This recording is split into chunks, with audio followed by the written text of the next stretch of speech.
పుష్పగాడి అభిమాన దరిద్రం అంటే నేషనల్ అనుకుంటువా? ఇంటర్నేషనల్. దేవుడి పైనే భారం వేసి నా 2 నెలల జీతంతో ఒక ఫ్లైట్ టికెట్ కొనుక్కోవడం జరిగింది ఫ్లైట్ ఎక్స్పీరియన్స్ చేద్దామని. ఇప్పుడు నేను ఫ్లైట్ ఎక్కలేదు, ఇదే ఫస్ట్ టైం ఇలాగా ట్రావెల్ చేద్దాము, లాంగ్ డిస్టెన్స్ ఎలాగో ప్లాన్ చేస్తున్నాం కదా అని చెప్పి, టైం సేవ్ అవుతుంది అని చెప్పి ఫ్లైట్ టికెట్ ప్లాన్ చేసుకున్నాం. 6 to 7 months నుంచి ప్లాన్ చేసుకున్నాం.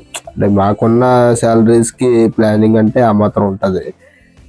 చూసే వాళ్ళకి ఇది నార్మల్గానే ఉండొచ్చు, అంటే వాళ్ళకున్న స్టేటస్కి, వాళ్ళకున్న డబ్బులకి ఇవన్నీ నార్మల్గా ఉండవచ్చు.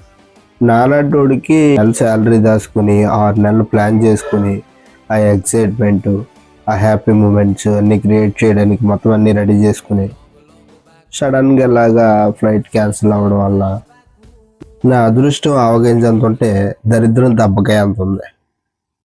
అందుకేనేమో ఫ్లైట్లు కూడా ఇప్పుడు క్యాన్సిల్ అయిపోతున్నాయి. December 10th 15th లోపు ఏమైనా మార్చే ఛాన్సెస్ ఉన్నాయని చెప్పి ఆయన CEO ఏదో పెట్టారు పోస్ట్.